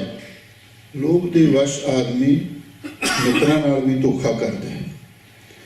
ਨਚ ਇਸ਼ਟੰ, ਤੇ ਨਾ ਹੀ ਤੈਨੂੰ ਇਸ਼ਟ ਗੁਰੂ ਪੀਰਾਂ ਦੀ ਕੋਈ ਸ਼ਰਮ ਹੈ, ਕੋਈ ਉਹਨਾਂ ਦਾ ਡਰ ਹੈ। ਬਹੁਤ ਸਾਰੇ ਇਹੋ ਜਿਹੇ ਵੀ ਲੋਕ ਨੇ ਜਿਹੜੇ ਧਾਰਮਿਕ ਅਸਥਾਨਾਂ ਤੇ ਆ ਕੇ ਵੀ ਚੋਰੀਆਂ ਕਰਨ ਤੋਂ ਬਾਜ਼ ਨਹੀਂ ਆਉਂਦੇ। ਹੁਣ ਆਪਾਂ ਕਈ ਵਾਰੀ ਇਹ ਵੀ ਖਬਰਾਂ ਸੁਣਦੇ ਹਾਂ ਵੀ ਗੁਰੂ ਘਰ ਦੀ ਗੋਲਕ ਚੋਰੀ ਹੋ ਗਈ। ਹੈ ਨਾ ਇਹੋ ਜਿਹੇ ਵੀ ਲੋਕ ਜਿਨ੍ਹਾਂ ਨੂੰ ਨਾ ਮਿੱਤਰਾਂ ਦੀ ਸ਼ਰਮ, ਨਾ ਆਪਣੀ ਇਸ਼ਟ ਧੰਨ ਧੰਨ ਸ੍ਰੀ ਗੁਰੂ ਗ੍ਰੰਥ ਸਾਹਿਬ ਜੀ ਦੀ ਕੋਈ ਸ਼ਰਮ, ਕੋਈ ਲਿਹਾਜ਼, ਕੋਈ ਗੁਰੂ ਪੀਰਾਂ ਦਾ ਡਰ ਹੀ ਨਹੀਂ ਮਨ ਦੇ ਵਿੱਚ ਰਹਿੰਦਾ। ਬਹੁਤ ਸਾਰੇ ਲੋਕ ਗੋਲਕਾਂ ਚੋਰੀ ਕਰਦੇ ਨੇ। ਕਈ ਗੁਰੂ ਘਰ ਆ ਕੇ ਉਹ ਚੀਜ਼ਾਂ ਵਸਤਾਂ ਚੁੱਕ ਕੇ ਲੈ ਜਾਂਦੇ ਨੇ ਤੇ ਜੇ ਹੋਰ ਨਹੀਂ ਤਾਂ ਜੋੜੇ ਚੱਕ ਕੇ ਲੈ ਜਾਂਦੇ। ਇਹੋ ਜਿਹੇ ਵੀ ਹੈਗੇ ਪ੍ਰੇਮੀ। ਇੱਕ ਉੱਥੇ ਬੋਪਾ ਰਾਏ ਸੰਤ ਬਾਬਾ ਸੁੰਦਰ ਸਿੰਘ ਜੀ ਦਾ ਜੋੜ ਮੇਲਾ ਹੁੰਦਾ, 2, 3, 4 ਫੱਗਣ ਦਾ। ਉੱਥੇ ਬਹੁਤ ਸਾਰੀਆਂ ਸੰਗਤਾਂ ਵੀ ਆਉਂਦੀਆਂ ਤੇ ਮਹਾਂਪੁਰਖ ਵੀ ਜਥੇ ਸਮੇਤ ਜਾਂਦੇ ਸਨ। ਸੰਤ ਗਿਆਨੀ ਗੁਰਬਚਨ ਸਿੰਘ ਜੀ ਖਾਲਸਾ ਪਿੰਡਰਾਂ ਵਾਲੇ। ਉੱਥੇ ਇੱਕ ਬਜ਼ੁਰਗ ਸੀ, ਉਹਦੀ ਨਿਗਾਹ ਥੋੜੀ ਜਿਹੀ ਘੱਟ ਸੀ, ਨਾਂ ਸੀ ਗੁਰਮੁਖ ਸਿੰਘ। ਤੇ ਉਹ ਜਦੋਂ ਵੀ ਆਇਆ ਕਰੇ ਤੇ ਉਸ ਵੇਲੇ ਸਿੰਘਾਂ ਤੇ ਕਸ਼ਹਿਰੇ ਗਾਇਬ ਹੋ ਜਾਇਆ ਕਰ, ਕਸ਼ਹਿਰੇ। ਤੇ ਫਿਰ ਕੁਝ ਸਿੰਘਾਂ ਨੇ ਪੜਤਾਲ ਕਰਨੀ ਸ਼ੁਰੂ ਕਰ ਦਿੱਤੀ ਤੇ ਉਹਦੀ ਨਿਗਾਹ ਘੱਟ ਸੀ। ਉਹਨੇ ਜਿੱਥੇ ਤਾਣੀ ਤੇ ਸਿੰਘ ਕਸ਼ਹਿਰੇ ਸੁੱਕਣੇ ਪਾਉਂਦੇ ਸਨ, ਹੌਲੀ ਹੌਲੀ ਟੂਈ ਜਾਣੇ, ਜਿਹੜਾ ਸੁੱਕ ਗਿਆ ਦੇਖ ਲਿਆ ਨਵਾਂ ਉਹ ਲਾ ਲੈਣਾ। ਜੇ ਕੋਈ ਆ ਗਿਆ ਉਹ ਕਹਿੰਦੇ, ਬਾਬਾ ਤੂੰ ਮੇਰਾ ਕਸ਼ਹਿਰਾ ਲਾਈ ਜਾਣਾ। ਕਹਿੰਦਾ ਮੇਰੀ ਨਿਗਾਹ ਘੱਟ ਹੈ, ਮੈਨੂੰ ਪਤਾ ਨਹੀਂ ਲੱਗਦਾ। ਤੇ ਬਹਾਨਾ ਇਹ ਲਾਉਣਾ। ਤੇ ਜਦੋਂ ਕਈਆਂ ਦੇ ਕਸ਼ਹਿਰੇ ਗੁੰਮ ਹੋ ਗਏ ਤੇ ਫਿਰ ਉੱਥੇ ਜਾ ਕੇ ਉਹਦੇ ਕਮਰੇ ਵਿੱਚ ਜਾ ਕੇ ਜਦੋਂ ਉਹਦੀ ਤਲਾਸ਼ੀ ਲਈ ਤੇ ਬੋਰੀ ਭਰੀ ਪਈ ਕਸ਼ਹਿਰਿਆਂ ਦੀ। ਫਿਰ ਮਹਾਂਪੁਰਖ ਕਥਾ ਕਰਦੇ ਸੀ, ਉਹ ਕਿਤੇ ਵਿੱਚ ਹੀ ਆ ਗਿਆ। ਹੁਣ ਮਹਾਂਪੁਰਖਾਂ ਨੇ ਫਿਰ ਕਥਾ ਦੇ ਵਿੱਚ ਵਿਅੰਗ ਦੇ ਨਾਲ ਹੀ ਇਸ਼ਾਰਾ ਕੀਤਾ, ਕਹਿੰਦੇ ਵੀ ਸਿੰਘੋ ਗੁਰਮੁਖ ਪਿਆਰੇ ਆ ਗਏ, ਆਪਣੇ ਕਸ਼ਹਿਰੇ ਭਰਨੇ ਸੰਭਾਲ ਲਿਓ।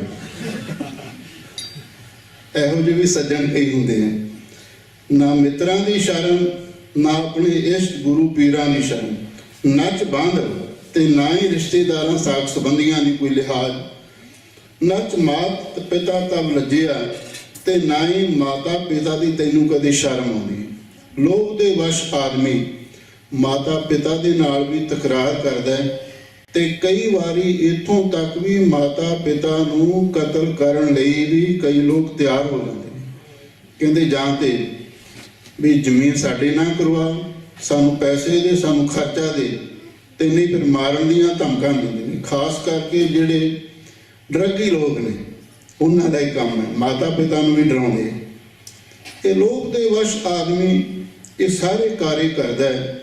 ਦੇਖ ਲਓ ਜਿਹੜੀਆਂ ਗੱਲਾਂ ਹੁਣ ਵਰਤ ਰਹੀਆਂ ਨੇ ਨਾ ਸਮਾਜ ਦੇ ਵਿੱਚ, ਤੇ ਗੁਰੂ ਮਹਾਰਾਜ ਨੇ ਸਭ ਕੁਝ ਪਹਿਲਾਂ ਲਿਖਿਆ ਪਿਆ। ਇਹ ਸਾਰਾ ਕੁਝ ਵਰਤ ਰਿਹਾ ਤੇ ਵਰਤੇਗਾ। ਗਰੀਬਨ ਵਾਜ ਸਤਿਗੁਰੂ ਜੀ ਕਹਿੰਦੇ ਨੇ, ਹੇ ਲੋਭ, ਜਦੋਂ ਤੂੰ ਹਾਵੀ ਹੁੰਨਾ ਉਸ ਵੇਲੇ ਮੱਤ ਮਾਰੀ ਜਾਂਦੀ ਆ ਮਨੁੱਖ ਦੀ। ਨਾ ਮਿੱਤਰਾਂ ਦੀ ਲਿਹਾਜ਼, ਨਾ ਗੁਰੂ ਪੀਰਾਂ ਦਾ ਡਰ, ਨਾ ਕੋਈ ਸੰਬੰਧੀਆਂ ਦੀ ਕੋਈ ਕਿਸੇ ਕਿਸਮ ਦੀ ਸ਼ਰਮ ਤੇ ਲਿਹਾਜ਼, ਤੇ ਨਾ ਹੀ ਮਾਤਾ ਪਿਤਾ ਦੀ ਤੈਨੂੰ ਲੱਜਿਆ ਆਉਂਦੀ ਹੈ। ਕਰਨੰ ਕਰੋਤ ਅਖਾਦ ਖਾਦਿਅੰ ਅਸਾਜੰ ਸਾਜ ਸਮਝਿਆ।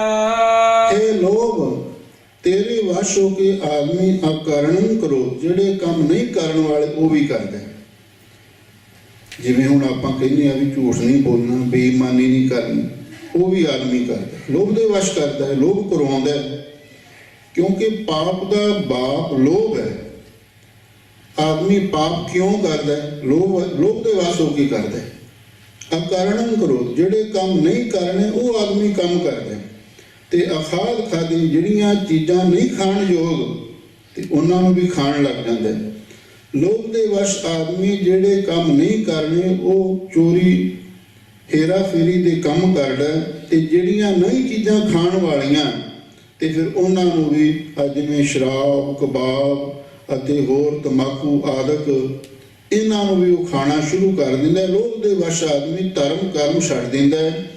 ਅਸਾਜਿਆਂ ਸਾਜ ਸਮਝਿਆ, ਤੇ ਫਿਰ ਸਮਝਿਆ ਦਾ ਅਰਥ ਵੀ ਸਾਡੇ ਸਮਾਜ ਦੇ ਵਿੱਚ ਅਸਾਜਿਆਂ ਸਾਜ, ਜਿਹੜਾ ਸਾਜ ਬਣਾਵਟ ਨਹੀਂ ਬਣਾਉਣੀ ਉਹਨੂੰ ਵੀ ਬਣਾਉਣ ਲਈ ਤਿਆਰ ਹੋ ਜਾਂਦਾ। ਜਿਵੇਂ ਆਮ ਇੱਕ ਪੰਜਾਬੀ ਦਾ ਮੁਹਾਵਰਾ ਹੈ, ਕਹਿੰਦੇ ਆਦਮੀ ਨੂੰ ਪੈਸੇ ਚਾਹੀਦੇ ਨੇ ਤੇ ਚਾਹੇ ਕਹਿੰਦੇ ਘੱਗਰੀ ਪਵਾ ਕੇ ਨਚਾ ਦਿਓ, ਸਭ ਕੁਝ ਕਰਨ ਨੂੰ ਤਿਆਰ ਹੋ ਜਾਂਦਾ। ਲੋਭ ਦੇ ਵਸ਼ ਆਦਮੀ ਕੀ ਨਹੀਂ ਕਰਦਾ, ਸਭ ਕੁਝ ਕਰਨ ਨੂੰ ਤਿਆਰ ਹੋ ਜਾਂਦਾ ਹੈ। ਤਰਾਹੇ ਤਰਾਹੇ ਸਰਨ ਸੁਆਮੀ, ਵਿਗਿਆਪਤ ਨਾਨਕ ਹਰ ਨਰ ਹੈ। ਗਰੀਬਨ ਵਾਜ ਸਤਿਗੁਰੂ ਜੀ ਫਰਮਾਉਂਦੇ ਨੇ, ਹਰ ਨਰ ਹਰ ਹੈ, ਕਿ ਹੇ ਨਰਾਂ ਨੂੰ ਹਰੇ ਪਰੇ ਕਰਨ ਵਾਲੇ, ਅਥਵਾ ਨਰ ਹਰ, ਨਰਾਂ ਵਿੱਚੋਂ ਸ਼ੇਰ ਮਰਦ ਰੂਪ ਹੈ ਅਕਾਲ ਪੁਰਖ ਵਾਹਿਗੁਰੂ ਜੀ। ਅਸੀਂ ਵਿਗਿਆਪਤ ਆਪ ਜੀ ਦੇ ਚਰਨਾਂ ਵਿੱਚ ਬੇਨਤੀ ਕਰਦੇ ਹਾਂ, ਰਿਕੁਐਸਟ ਕਰਦੇ ਹਾਂ, ਤਰਾਹੇ ਤਰਾਹੇ ਸ਼ਰਨ ਸੁਆਮੀ, ਇਹ ਸੁਆਮੀ ਮਾਲਕ ਵਾਹਿਗੁਰੂ ਜੀ, ਅਸੀਂ ਤੁਹਾਡੀ ਸ਼ਰਨ ਵਿੱਚ ਆ ਕੇ ਪੈ ਗਏ ਹਾਂ, ਤੇ ਤੁਸੀਂ ਕਿਰਪਾ ਕਰੋ, ਇਸ ਲੋਭ ਤੋਂ ਤੁਸੀਂ ਸਾਨੂੰ ਬਚਾ ਲਓ, ਬਚਾ ਲਓ, ਰੱਖ ਲਓ। ਅਸੀਂ ਇਸ ਤੋਂ ਬਚ ਨਹੀਂ ਸਕਦੇ, ਤੁਹਾਡੇ ਰੱਖਣ ਦੇ ਹਾਂ, ਤੇ ਤੁਸੀਂ ਇਹਨਾਂ ਵਿਕਾਰਾਂ ਤੋਂ ਬਚਾ ਸਕਦੇ ਹੋ, ਤੇ ਤੁਸੀਂ ਕਿਰਪਾ ਕਰਕੇ ਬਚਾ ਲਓ। ਕਿਉਂਕਿ ਮੂਲ ਸਿਧਾਂਤ ਇਹ ਹੈ, ਇਹ ਵਿਕਾਰ ਵਾਹਿਗੁਰੂ ਦੀ ਕਿਰਪਾ ਨਾਲ ਹੀ ਖਹਿੜਾ ਛੱਡਦੇ ਨੇ। ਇਸ ਲਈ ਵਾਹਿਗੁਰੂ ਦੇ ਚਰਨਾਂ ਵਿੱਚ ਹੀ ਅਰਦਾਸ ਬੇਨਤੀ ਕੀਤੀ ਹੈ। ਇਹ ਜਨਮ ਮਰਨ ਮੂਲੰ ਅਹੰਕਾਰੰ ਪਾਪਾਤਮਾ। ਲਓ ਅੱਗੇ ਹੰਕਾਰ ਬਾਰੇ, ਇਹ ਪੰਜਵਾਂ ਵਿਕਾਰ ਹੈ, ਉਹਦੇ ਬਾਰੇ ਸਤਿਗੁਰੂ ਕਹਿਣ ਲੱਗੇ ਨੇ, ਇਹ ਜਨਮ ਮਰਨ ਮੂਲੰ ਅਹੰਕਾਰੰ ਪਾਪਾਤਮਾ।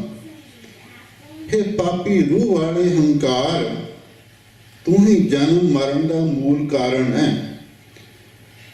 ਹੰਕਾਰ ਦੇ ਵਸ਼ ਆਦਮੀ ਜਿਹੋ ਜਿਹੇ ਕੰਮ ਕਰਦਾ ਹੈ, ਤੇ ਫਿਰ ਉਹਨੂੰ ਅਨੇਕਾਂ ਜੂਨਾਂ ਦੇ ਵਿੱਚ ਜਾ ਕੇ ਉਹਨਾਂ ਦਾ ਫਲ ਭੋਗਣਾ ਪੈਂਦਾ ਹੈ।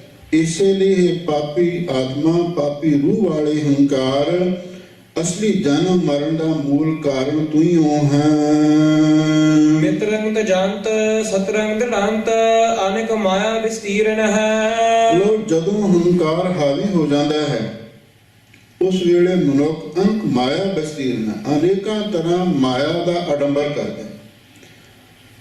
ਮਨੁੱਖ ਦੇ ਕੋਲ ਜਦੋਂ ਮਾਇਆ ਆ ਜਾਂਦੀ, ਮਾਇਆ ਦਾ ਹੰਕਾਰ ਕਰਦਾ, ਤੇ ਫਿਰ ਬੜੇ ਮਾਇਆ ਦੇ ਪਸਾਰੇ ਕਰਦਾ, ਤੇ ਫਿਰ ਮਾਇਆ ਦੇ ਪਸਾਰੇ ਕਰ ਕਰਕੇ ਤੇ ਫਿਰ ਕਰਦਾ ਕੀ ਹੈ, ਲੋਕਾਂ ਨੂੰ ਫੁਕਰੀਆਂ ਮਾਰ ਮਾਰ ਕੇ ਦਿਖਾਉਂਦਾ, ਮੇਰੇ ਕੋਲੇ ਵਧੀਆ ਕਾਰ ਹੈ, ਮੇਰੇ ਕੋਲੇ ਵਧੀਆ ਘਰ ਹੈ।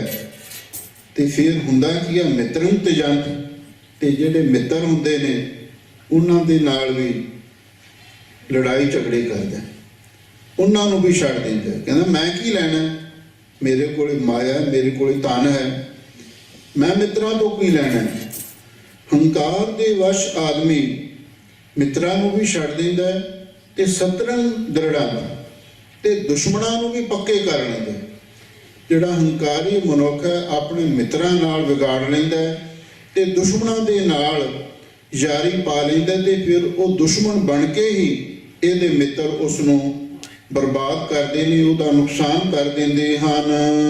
ਆਵੰਤ ਜਾਵੰਤ ਥਕੰਤ ਜੀਆ ਦੁੱਖ ਸੁਖ ਬਹੁ ਭੋਗਣ ਹੈ। ਗਰੀਬਨ ਵਾਜ ਸਤਿਗੁਰੂ ਜੀ ਫਰਮਾਉਂਦੇ ਨੇ, ਹੇ ਹੰਕਾਰ ਤੇਰੇ ਵਸ ਹੋ ਕੇ ਇਹ ਜਿਹੜੇ ਜੀਵ ਨੇ ਜੂਨਾਂ ਵਿੱਚ ਆਉਂਦੇ ਨੇ ਤੇ ਜਾਂਦੇ ਨੇ।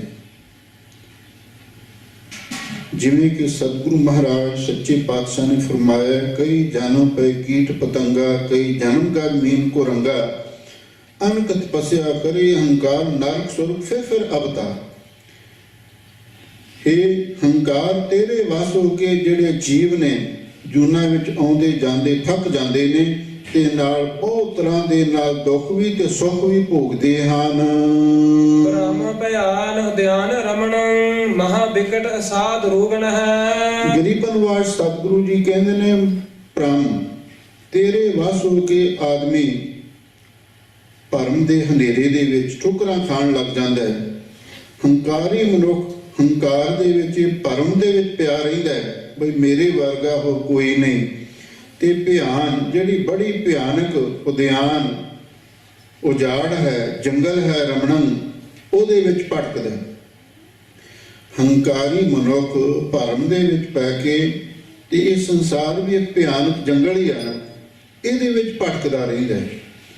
ਇਸੇ ਲਈ ਗਰੀਬਨ ਵਾਜ ਸਤਿਗੁਰੂ ਜੀ ਕਹਿੰਦੇ ਨੇ, ਮਹਾ ਬਿਕਟ ਅਸਾਧ ਰੋਗਣਾ। ਇਹ ਜਿਹੜਾ ਹੰਕਾਰ ਹੈ ਇਹ ਬੜਾ ਵਿਕਰਾਲ ਰੋਗ ਹੈ ਤੇ ਅਸਾਧ ਰੋਗ ਹੈ, ਜਿਹੜਾ ਕਦੀ ਕਟਿਆ ਨਾ ਜਾਵੇ, ਐਸਾ ਰੋਗ। ਜਿਵੇਂ ਕਈ ਬਿਮਾਰੀਆਂ ਨੇ, 3 ਕਿਸਮ ਦੇ ਰੋਗ ਨੇ, ਇੱਕ ਸਾਧ ਰੋਗ, ਦੂਸਰੇ ਕਸ਼ਟ ਸਾਧ ਰੋਗ ਤੇ ਤੀਜੇ ਨੇ ਅਸਾਧ ਰੋਗ।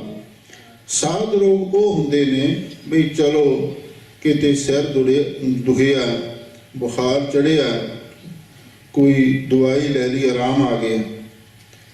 ਤੇ ਕਸ਼ਟ ਸਾਧ ਉਹ ਹੁੰਦੇ ਨੇ, ਕਈਆਂ ਨਾਲ ਸ਼ੂਗਰ ਬੀਪੀ ਹਾਈ ਲੋ ਹੋ ਜਾਂਦਾ ਹੈ, ਫਿਰ ਲਗਾਤਾਰ ਦਵਾਈ ਖਾਣੀ ਪੈਂਦੀ, ਮਸਾਂ ਆਰਾਮ ਆਉਂਦਾ। ਅਸਾਧ ਰੋਗ ਉਹ ਹੁੰਦੇ ਨੇ ਜਿਹੜੇ ਇਲਾਜ ਮਰਦਾ ਹੁੰਦੀਆਂ ਨੇ, ਡਾਕਟਰ ਵੀ ਕਹਿ ਦਿੰਦੇ ਨੇ ਬਈ ਸਾਡੇ ਕੋਲ ਇਹਦਾ ਕੋਈ ਇਲਾਜ ਨਹੀਂ, ਲੈ ਜਾਓ ਜਿੱਥੇ ਲਿਜਾਣਾ, ਅਸੀਂ ਨਹੀਂ ਕੁਛ ਕਰ ਸਕਦੇ। ਇਹ ਜਿਹੜਾ ਹੰਕਾਰ ਹੈ ਨਾ, ਗੁਰੂ ਮਹਾਰਾਜ ਕਹਿੰਦੇ ਇਹ ਨਾ ਕੱਟਿਆ ਜਾਣ ਵਾਲਾ ਅਸਾਧ ਰੋਗ ਹੈ। ਅਸਾਧ ਰੋਗ ਇਸ ਨੂੰ ਇਸ ਲਈ ਆਖਿਆ ਵੀ ਆਦਮੀ ਮਾਇਆ ਵੀ ਛੱਡ ਸਕਦਾ ਹੈ, ਪਰਿਵਾਰ ਵੀ ਛੱਡ ਸਕਦਾ ਹੈ, ਸੰਸਾਰ ਵੀ ਛੱਡ ਸਕਦਾ ਹੈ, ਕਾਮ ਕ੍ਰੋਧ ਲੋਭ ਮੋਹ ਨੂੰ ਵੀ ਛੱਡ ਸਕਦਾ ਹੈ, ਪਰ ਹੰਕਾਰ ਨਹੀਂ ਛੱਡ ਸਕਦਾ। ਇਸੇ ਲਈ ਭਗਤ ਕਬੀਰ ਜੀ ਨੇ ਆਖਿਆ ਸੀ, ਕਬੀਰ ਮਾਇਆ ਤਜੀ ਤੋਂ ਕਿਆ ਪਿਆ, ਜੋ ਮਾਨ ਤਜਿਆ ਨਹੀਂ ਜਾਏ, ਮਾਨ ਮੁਨੀ ਮੁਨਵਰ ਗਲੇ, ਮਾਨ ਸਭੈ ਕੋ ਖਾਏ। ਆਦਮੀ ਕਾਮ ਤੋਂ ਵੀ ਬਾਝੋ, ਗੁਰੂ ਦੀ ਕਿਰਪਾ ਨਾਲ, ਕ੍ਰੋਧ ਤੋਂ ਵੀ ਬਾਝੋ, ਲੋਭ ਤੇ ਮੋਹ ਤੋਂ ਵੀ ਬਾਝੋ, ਪਰ ਹੰਕਾਰ ਤੋਂ ਨਹੀਂ ਬਚ ਸਕਦਾ। ਇਸੇ ਲਈ ਗੁਰੂ ਮਹਾਰਾਜ ਕਹਿੰਦੇ ਇਹ ਅਸਾਧ ਰੋਗ ਹੈ। ਵੈਦਿਅੰ ਪਾਰ ਬ੍ਰਹਮ ਪਰਮੇਸ਼ਰ ਆਰਾਧ ਨਾਨਕ ਹਰ ਹਰ ਹਰੇ। ਗਰੀਬਨ ਵਾਜ ਸਤਿਗੁਰੂ ਜੀ ਕਹਿੰਦੇ ਨੇ, ਅਸਲੀ ਵੈਦ, ਅਸਲੀ ਹਕੀਮ, ਅਸਲੀ ਡਾਕਟਰ ਉਹ ਪਾਰ ਬ੍ਰਹਮ ਪਰਮੇਸ਼ਰ ਅਕਾਲ ਪੁਰਖ ਵਾਹਿਗੁਰੂ ਪਰਮੇਸ਼ਰ ਹੀ ਹੈ, ਜਿਹੜਾ ਹੰਕਾਰ ਦੇ ਰੋਗ ਨੂੰ ਨਾਸ਼ ਕਰ ਸਕਦਾ। ਤੇ ਫਿਰ ਕੀ ਕਰਨਾ ਚਾਹੀਦਾ? ਆਰਾਧ ਨਾਨਕ ਹਰ ਹਰ ਹਰੇ। ਗਰੀਬਨ ਵਾਜ ਸਤਿਗੁਰੂ ਅਰਜਨ ਦੇਵ ਮਹਾਰਾਜ ਫਰਮਾਉਂਦੇ ਨੇ, ਭਾਈ ਹਰ ਹਰ ਹਰੇ, ਮਨ ਕਰਕੇ, ਬਾਣੀ ਕਰਕੇ, ਸਰੀਰ ਕਰਕੇ ਤੇ ਉਸ ਵਾਹਿਗੁਰੂ ਦਾ ਸਿਮਰਨ ਕਰੋ। ਜਦੋਂ ਤੁਸੀਂ ਵਾਹਿਗੁਰੂ ਦੇ ਨਾਮ ਦੇ ਨਾਲ ਜੁੜ ਗਏ, ਵਾਹਿਗੁਰੂ ਦਾ ਸਿਮਰਨ ਕਰਨ ਲੱਗ ਪਏ, ਤੇ ਫਿਰ ਇਹ ਹੰਕਾਰ ਦੇ ਰੋਗ ਤੋਂ ਛੁਟਕਾਰਾ ਪ੍ਰਾਪਤ ਹੁੰਦਾ। ਹਉਮੈ ਦੀਰਘ ਰੋਗ ਹੈ, दारू पी इस माहे, किरपा करे जी अपनी तो गुर का शब्द माहे। ये गुरु का शब्द ही हमें रोग दा दारू है, ते परमेश्वर हंकार दे असाध रोग नूं कटदा है। इसे लिए गरीबन वाज सतगुरु जी आखदे ने, भाई उस वाहिगुरु का नाम जपो, उस वाहिगुरु का सिमरन करो, ਉਹੀ ਇਸ ਤੁਹਾਡੇ ਹੰਕਾਰ ਦੇ ਰੋਗ ਨੂੰ ਦੂਰ ਕਰ ਸਕਦਾ ਹੈ।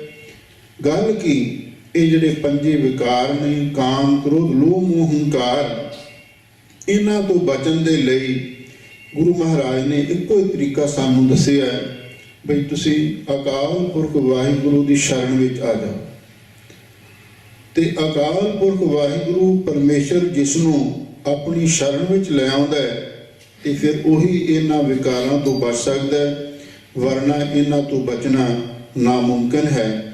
ਇਹ ਹੈ ਪਾਵਨ ਬਾਣੀ ਦੀ ਵਿਚਾਰ ਜੋ ਸੰਤਾਂ ਨੇ ਸਰਵਣ ਕੀਤੀ। ਸਤਿਗੁਰੂ ਮਿਹਰ ਕਰਨ ਆਪਾਂ ਜੋ ਵਿਚਾਰਾਂ ਸੁਣੀਆਂ ਨੇ ਇਹਨਾਂ ਨੂੰ ਆਪਣੇ ਜੀਵਨ ਵਿੱਚ ਵਸਾਉਣਾ ਅਤੇ ਪਿਛਲੇ ਹਫ਼ਤੇ ਸੋਮਵਾਰ ਤੋਂ ਲੈ ਕੇ 10 ਨੂੰ ਆਪ ਸੰਤਾਂ ਦੇ ਦਰਸ਼ਨ ਕਰਨ ਦਾ ਸੁਭਾਗ ਪ੍ਰਾਪਤ ਹੋਇਆ। ਗੁਰਬਾਣੀ ਦੀ ਵਿਚਾਰ ਕਰਦਿਆਂ ਹੋਇਆਂ ਕੋਈ ਵੀ ਸ਼ਬਦ ਗੁਰਮੁਖ ਸਿਧਾਂਤ ਤੇ ਉਲਟ ਬੋਲਿਆ ਗਿਆ ਹੋਵੇ ਉਹਦੇ ਲਈ ਦਾਸ ਖਿਮਾ ਦਾ ਜਾਚਕ ਹੈ। ਅੰਤ ਵਿੱਚ ਸਾਰੇ ਸਿੰਘਾਂ ਦਾ, ਸਮੂਹ ਸੰਗਤ ਦਾ ਤੇ ਗੁਰਦੁਆਰਾ ਸਾਹਿਬ ਜੀ ਦੇ ਸਮੁੱਚੇ ਪ੍ਰਬੰਧ ਦਾ ਬਹੁਤ ਬਹੁਤ ਧੰਨਵਾਦ। ਹੋਈਆਂ ਭੁੱਲਾਂ ਚੁੱਕਾਂ ਲਈ ਖਿਮਾ। ਕਦੀ ਫੇਰ ਸਮਾਂ ਮਿਲਿਆ ਨਦੀ ਨਾਵ ਸੰਜੋਗੀ ਮੇਲੇ, ਨਾਨਕ ਪ੍ਰਭ ਆਪੇ ਮੇਲੇ ਫੇਰ ਦਰਸ਼ਨ ਹੋਣਗੇ। ਹੋਈਆਂ ਭੁੱਲਾਂ ਚੁੱਕਾਂ ਲਈ ਖਿਮਾ ਕਰਨਾ। ਬ੍ਰਹਮ ਭਿਆਨ ਉਦਿਆਨ ਰਮਣ ਮਹਾ ਬਿਕਟ ਅਸਾਧ ਰੋਗਣ ਹੈ।